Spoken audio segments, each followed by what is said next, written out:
And welcome back, everyone, to our mid-season showdown here for our Cycle Center Collectibles Gym Challenge weekly marathon before the new year. My name is Cornell. Alongside me is Ryan Wayne, and we have made it to our semi-final round here. Erik, Holmstrom, and Arnie Wolf are in the semis. Yes, they are. Out on Erik's side, we have Jian Pao, Urshi Food. We have Ogre Pond. I just realized the team sheet error. Oh no! I mean, we know what form it is, but it's Rapid Strike form, so yeah. Dragonite, Amoonguss, and King Gambit. And for Arnie, it's Roaring Moon, Hisuian Arcanine, Goldengo, Ogre Pond, Wellspring, the Galarian Articuno, and the Iron Hand. So I've seen Arnie play this matchup before, and he kind of knows what he wants to do here, if I'm going to be honest, because... Oh, yeah. It is a very fast-paced team, except for the King Gambit and the Amoonguss. So I'm thinking, yeah, definitely go for that Trick Room, and yeah, just go from there. I did actually face Erik earlier in this tournament, and he did. He was one of the people that delivered me one of my losses today.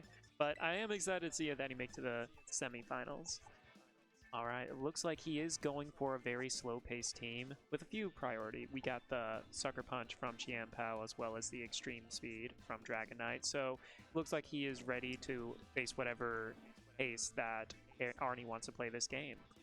Yeah, and basically this just comes down to whether or not Erik can handle the Roaring Moon, which we've seen 3 different Roaring Moons already in the stream. Arnie's was included, and all of them have been booster energy control sets. Yeah, I mean, like, I think that's one of the great things about Roaring Moon. It has the strength, it has the speed, and also it has the utility. Stuff like Breaking Swipe and Knockoff. Those are 2 moves that, yeah, do a lot of damage, stab damage, but also can give you a huge advantage if they land into the proper Pokemon, whether it's losing an item or lowering that attack. Gonna be Goldengo, Iron Hands for Arnie, and Erik gonna lead the King Gambit and the Amoonguss. Unfortunately, there was no Intimidate to be seen from Arnie's side. The King Gambit's not gonna get a Defiant boost. Amoonguss might be sitting pretty here, but that's just nasty plot bait. It is. All right, so looks like he is going to swap out of it. Not too many moves that the Amoonguss can do on the Goldengo. And if we're looking over at Arnie's Iron Hands, it is Terra Grass. Now, do you go for the Terra Grass this early in the game?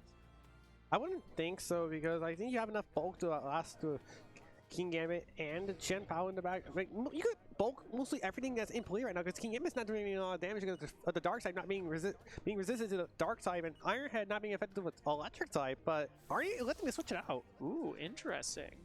Might be an Ogre Pond coming in here, and it is going to be Ogre Pond coming in. Ogre Pond is in. Okay. So is Amoonguss coming out, so King Gambit kind of has a free turn to deal with this Goldengo depending on whether or not it does something. Dragonite comes in for Erik. Is this a protect from the Goldengo? No, we're going to see a Terra from Erik. Ooh, okay. So it's a King Gambit the Dragon. Yep. Now, yes, this does resist, obviously. I think he was worried of a Drain Punch coming into that slot, so going Terra Dragon is a safe bet. There's nothing on super effective damage from the Gold. That is a protect from the Goldengo.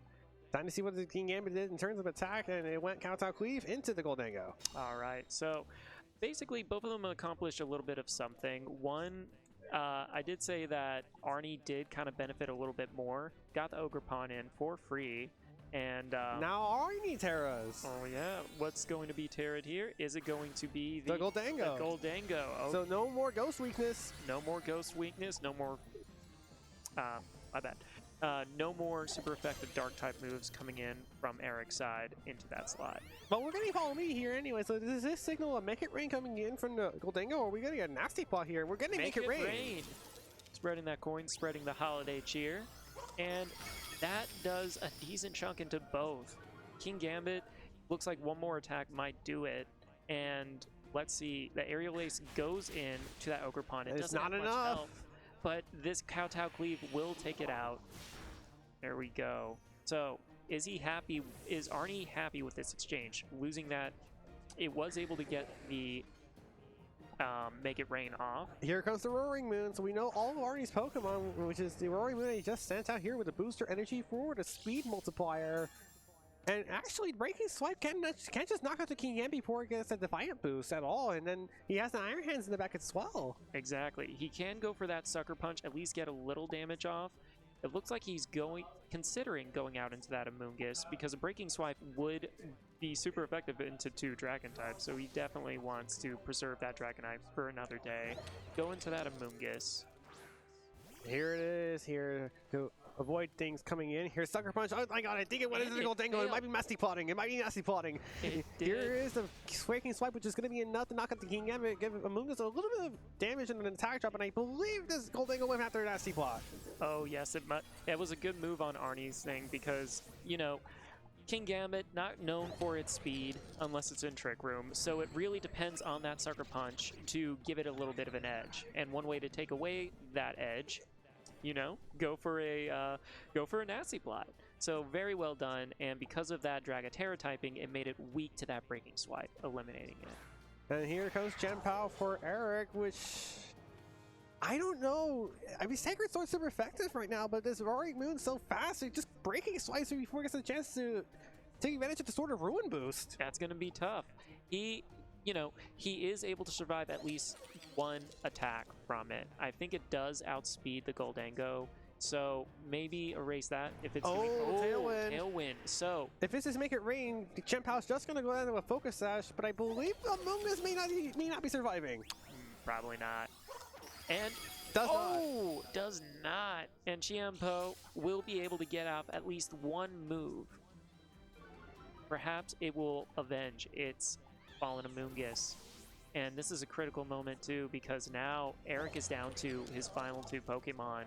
Their health. It is Sacred Sword in the Goldango, and it is enough to knock it out. It does. And now Arnie's down to a Roaring Moon that could just control the board with Breaking Swipe and an Iron Hands that could just outlast a lot of this damage. And it comes in with that Fake Out, which I don't think you usually do here, because if you Fake Out into the Chien-Pao, all it can do is like protect, and then that nullifies that. So I think you just go for you go for a Drain Punch, you go for a Wild Charge. But this Roaring Moon, you know, it has Tailwind up, so it's going to outspeed this Dragonite, and it can't protect.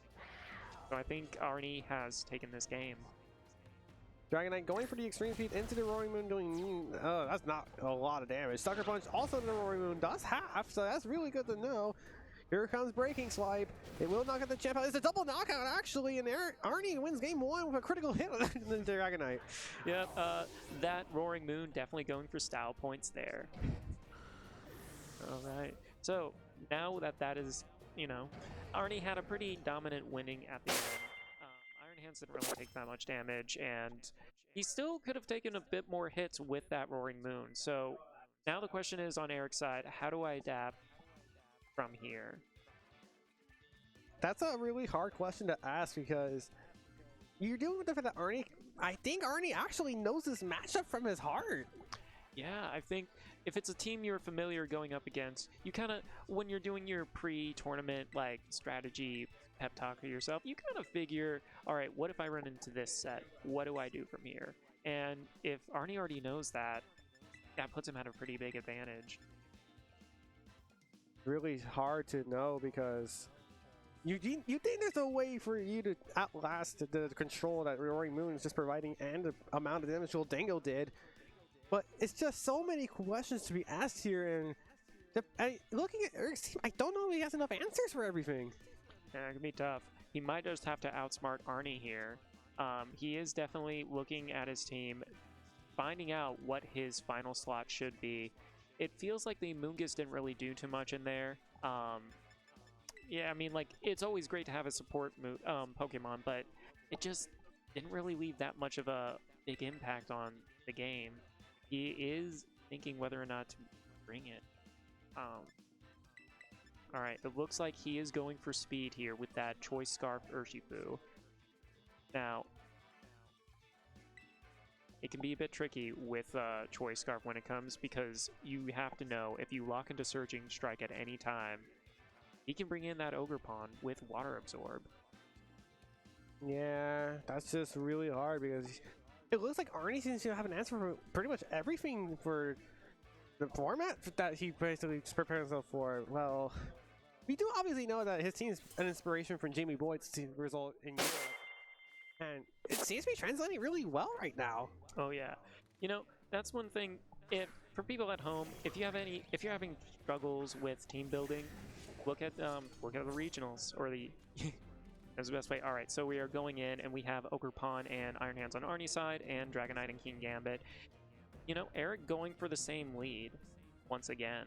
I had to assume that something different has to happen for Erik if he's going for the same lead, because Arnie did switch up the Ogre Pawn instead of the Goldango from the last battle, but I have to assume Goldango and Roaring Moon are in the back. And once again, King Gambit is considering the Terra because of the threat of Drain Punch. I mean, that is a move. Iron Hand hits hard. It is quad super effective against if that is the case. So I feel like you kind of have to in the face of that. In my matches with Erik, it always would Terra as well. There's Roaring Moon coming in for this Ogre Pawn. I wonder why this is to be the case. I mean, Roaring Moon will get perfectly set up here with the speed booster energy. I'm kind of wondering what Arnie did in this turn. We see Erik Terra the King Gambit the Dragon. Yeah. Do you think because it did Terra in the last match, do you think Arnie will see this coming? And if so, what moves do you go for? Drain Punch is still safe even if he does Terra. Yeah, that is true. Or does he go Stomping Tantrum into the Iron Hands? I don't think this is going to be doing much. It just does less than half. Sizable. Kowtow Cleave into the Iron Hands as well. It does get it down to under half. Here's the first Drain Punch. That's pretty respectable damage. It is. It is. It takes a decent, I'd say about a third. I didn't math that. But yeah, so I think if, you know, Erik wants to go back and double into it again, he is free to do so. The one thing to worry about is this breaking swipe from the Roaring Moon. Those are two dragon types right there. And that's a King Gambit that's willing to take a Defiant boost, because we did see it's outspeeding the Iron Hands, and I'm thinking a combination of attacks might be enough to knock out the Iron Hands from that range. That's true. It really depends on how fast this rolls. Oh, I don't think Sucker Punch was the thing I was expecting from Erik, though. Oh, well, the tail end kind of makes sense, but... It does. Now, will that Iron Hands outspeed the Dragonite? It does, so it will get some health back, and it should survive this Stomping Tantrum. Barring a critical hit, obviously. Yes, yes, yes. That was always happening from time to time. Is this the Caster's Curse right here? And it is going to survive. No, it's going to live. So we did see that it does outspeed the Dragonite. However, what is preventing, you know, him from just sucker punching in there? Or going for the extreme speed, because I don't know if King Gambit even survives a breaking swipe from that range. I don't think so.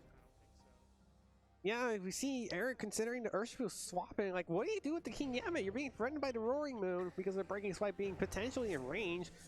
Yes, you can take the Iron Hands, but I think that's what Arnie wants. Yeah, I think he's trying to save it for later, have a better position. Never mind. It is going out. Preserving it. Arnie is preserving his Pokemon to that Ogre Pawn. Maybe predicting that one of his Pokemon will swap out right here. King Gambit is going to swap out as well, and in comes Urshifu. Now, it is pretty likely that Arnie is going to go for the breaking swipe here. Extreme Speed does okay damage. There's a breaking swipe, does a good amount of damage to the Dragonite.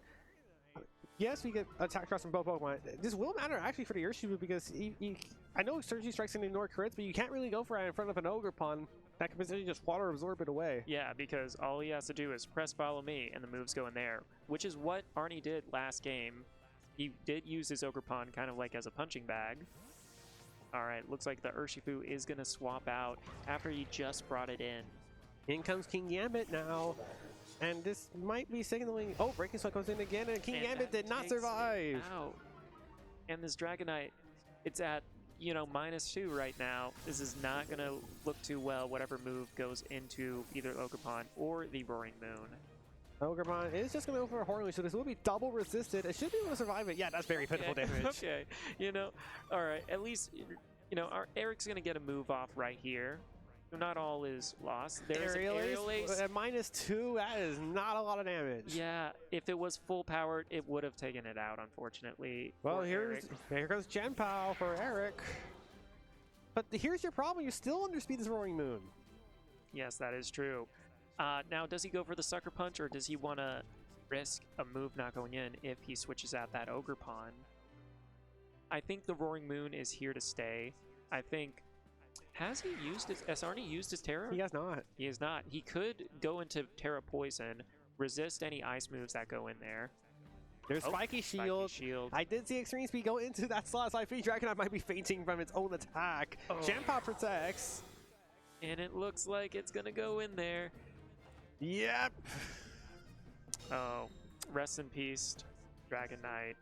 You know, that's always a tough thing. You know, it's making those moves, it's finding a way to do it, but that Spiky Shield damage, when you're that low, it's always a big gamble going into Spiky Shield. And all that is left to deal with as Tailwind Peters from Arnie is Champa, Urshifu, normally a very dominant duo, especially heading into the new regulation coming next week into the new year, but right now it's staring at two Pokemon it really cannot touch with Searching Strikes. Yes, and you know, and this is the thing, it is choice locked into whatever it goes into. So this close combat, he's going to go into that, and that's it. That's all Urshifu can do, lowering its defensive with each attack. All right, looks like the Follow Me is going to go in there, and I think that the Urshifu is faster because, no, he goes for the Sucker Punch, and it fails. Yeah, I tried to go for a Sucker Punch into the slot. Tailwind does come out, so Sucker Punch would have failed nonetheless. Regardless. But you can do at least get a knockout onto this Ogre Pawn. Yes, unfortunate for Erik here. Now it's like, well, you missed out on one attacking move, and now Arnie is going to be faster pretty much for the rest of the game. Yeah, although we do know Arnie has a low HP Iron Hands. Oh, there is an Arcanine. Okay, well, not all is lost for Erik because he did lock into a move that is super effective into both Pokemon. However, the Terra has not come out yet. So which one do you think Arnie locks into for the Terra? I think it's Arcanine. It's going to be the Fairy Terra Blast. Yeah, because Fairy is super effective against his final two Pokemon. And it resists close combat. Yeah. So I think Arnie just locked it up right here. Yeah, we might see a commentator into the championship, actually. Yeah, bravo to Arnie. Champa protects once again. You know, seeing if Breaking Swipe comes out from this Roaring Moon. And it's going to lower the attack of this Urshifu Rapid Strike. That's actually a good amount of damage. Over half. Wow. Terra Blast comes out perfectly reason protect, and down goes the Urshifu. Very good on Arnie's side. Yep, Erik already giving the bro fist. He knows that all is lost at this point. Wow. That is just dominant from Arnie. I think we're going to see a potential swing in the meta because I think Roaring Moon, if Roaring Moon is going to be played like this, I think there's a very good chance Roaring Moon can still thrive in Regulation F if this is the way it's going to be played. I still think so. I think because with Roaring Moon, you know, it has Stab and two Breaking Swipe and Knockoff. Like I said, two very, very good utility moves that also does damage. And with that Stab, it does so well. I can definitely see a spot for it in Regulation F. Yeah, potentially with Incineroar to make it really annoying. Oh, yeah. I can definitely see that. We are excited for the Regulation F, but we are currently waiting on our final match over with Brandon Davis and Haley Aldward, the winner of which will play Arnie Wolf for the Mid-Season Showdown Championship. Yes, one of them will be and this is our mid-season, so the championship points are higher than normal with our tournaments here. So the winner will get 50 points, the runner-up 40, and our, you know, semi-finalists that didn't quite make the top two will get 32 points. So a lot of points coming in, and I'm pretty sure everyone's appreciating it. Yeah, so when we come back, we're going to see who's going to be joining Arnie in the final. We'll be right back to give you the answer. All right, peace.